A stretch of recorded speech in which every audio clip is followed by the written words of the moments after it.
Bom dia, senhoras e senhores. Hoje é 10 de setembro de 2020, são 8 horas da manhã. Na Folha de São Paulo, Conselho Tutelar é acionado após Bolsonaro participar do 7 de setembro sem máscara e com crianças. O Movimento Nacional dos Direitos Humanos vê violação do Estatuto da Criança e do Adolescente.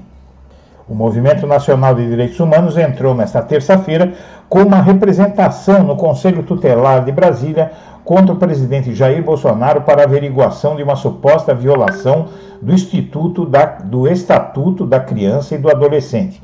Em meio à pandemia do novo coronavírus, o grupo questiona a participação de Bolsonaro na cerimônia de 7 de setembro, sem máscara e ao lado de crianças também desprotegidas. Na CNN, repugnante e quase um crime de Joe Biden sobre reação de Donald Trump à pandemia. Em entrevista à CNN nos Estados Unidos, nesta quarta, em Michigan, o candidato democrata à presidência do país classificou como repugnante e quase um crime que o presidente Donald Trump tenha minimizado a Covid-19, mesmo sabendo de seus riscos, como é sugerido em fala do próprio Trump ao novo livro do jornalista Bob Woodward, Rage, Ira, em tradução livre. E ainda na CNN, com alta de preço, a Associação de Supermercados sugere trocar arroz por macarrão. Em meia alta do preço do arroz, o presidente da Associação Brasileira de Supermercados, a Abras, João Sanzovo Neto, afirmou nesta quarta-feira que a entidade deve promover uma campanha para que o brasileiro substitua o arroz pelo macarrão. E, ainda na CNN, a exportação de arroz dispara 81%. Venezuela é a maior compradora do Brasil. E aí o bom e velho capitalismo é que é o culpado pela alta do arroz. Exporta tudo e aqui dentro o que sobra fica mais caro.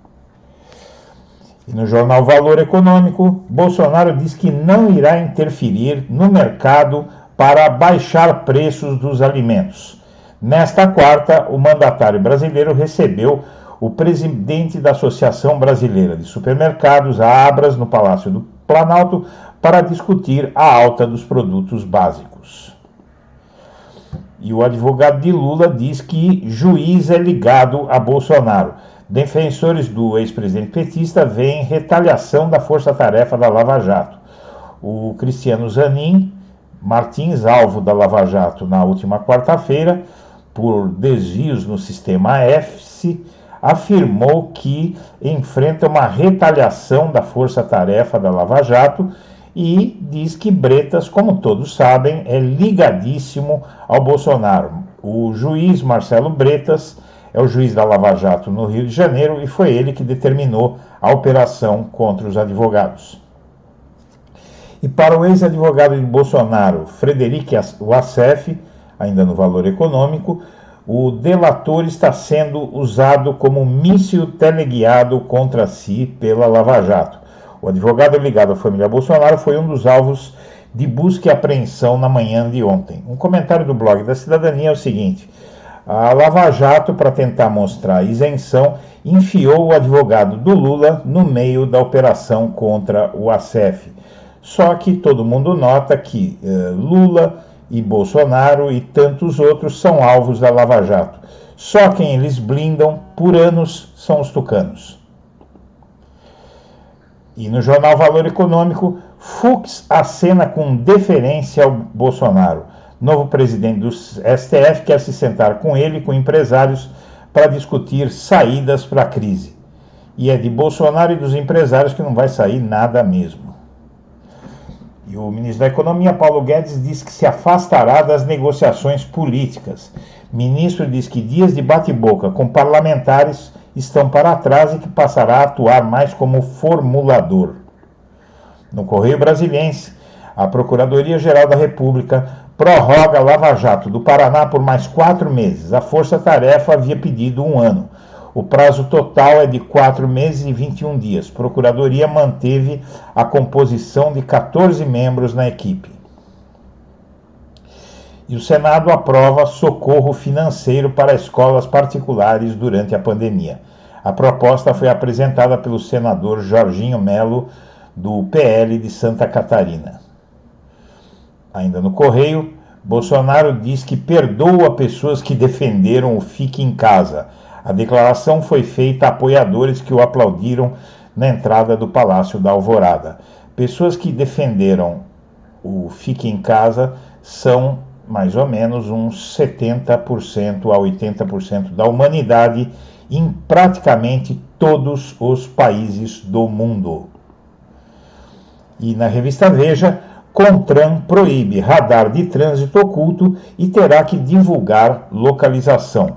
Medida atende a pedido do presidente Jair Bolsonaro e tem como objetivo evitar o desvirtuamento do caráter pedagógico e a utilização arrecadatória. No Globo, deportação do terrorista que jogou uma bomba na sede do grupo de teatro Porta dos Fundos, o tal de Eduardo Fauzi, não tem data para ser definida. A deportação dele deve acontecer, mas ainda os trâmites são muito incipientes. E no Globo, Tribunal de Justiça do Rio de Janeiro anula a aposentadoria de Eduardo Cunha como ex-deputado estadual. E o Luiz Fux toma posse hoje na presidência do STF em cerimônia adaptada à pandemia. Solenidade de posse terá presença apenas de poucas autoridades e familiares do ministro. No Globo, indigenista da FUNAI é morto após levar flechada de isolados no peito em Rondônia. Riele Franciscato havia recebido a informação da aparição de um grupo na zona rural de Seringueiras. Morte causou comoção entre servidores e sertanistas. No Globo, na mira da Lava Jato, Frederico Wassef, o advogado bizarro de Bolsonaro, elege novo alvo ligado ao clã Bolsonaro. É a segunda advogada de Bolsonaro que ele ataca, trabalhando para se livrar da concorrência. E no Globo, maioria dos deputados pré-candidatos a prefeito votou por perdão de dívidas das igrejas. E assim vai se aprofundando a mistura da política com religião no Brasil, essa mistura explosiva. No Estadão, Toffoli nega pedido para derrubar afastamento de Witzel. Principal argumento da defesa, que contestava a decisão monocrática e pedia recondução ao cargo, foi esvaziado após o plenário do STJ referendar a perda temporária das funções do Witzel por uma votação de 14-1. No Estadão, republicanos, o partido, decide lançar Russomano à Prefeitura de São Paulo, mas PSDB mantém conversas. Na coluna em Mônica Bergamo, na Folha de São Paulo, Olavo de Carvalho inspira políticas, diz o Itamaraty. A afirmação é resposta a questionamento do PSOL sobre influência do guru bolsonarista.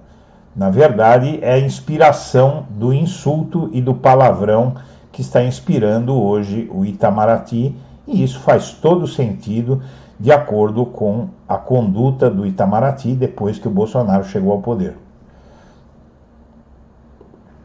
E o filho do presidente do STJ também já foi acusado por Léo Pinheiro, da OAS, de receber R$1 milhão. Na coluna de Mônica Bergamo, na Folha ainda, efeitos colaterais de vacina chinesa atingiram menos de 5% dos voluntários e são efeitos como dor de cabeça e um pouco de febre normais em qualquer vacina. Supermercados viram desordem do governo na crise dos alimentos. Setor avalia que é difícil culpar o varejo pelas altas dos preços. O governo federal contraria seu viés neoliberal e agricultura ao investigar alta do arroz. Com críticas, a Procuradoria-Geral da República prorroga a força-tarefa da Lava Jato em Curitiba até janeiro de 2021. São 4 meses de prorrogação na Lava Jato. Fux assume comando do STF com a missão de equilibrar poderes e impedir mais derrotas da Lava Jato. O ministro toma posse nesta quinta para mandato de 2 anos à frente do Judiciário. E a fila da creche, reflexos da Covid-19 nas escolas, são os desafios do próximo prefeito de São Paulo, e não só de São Paulo, né?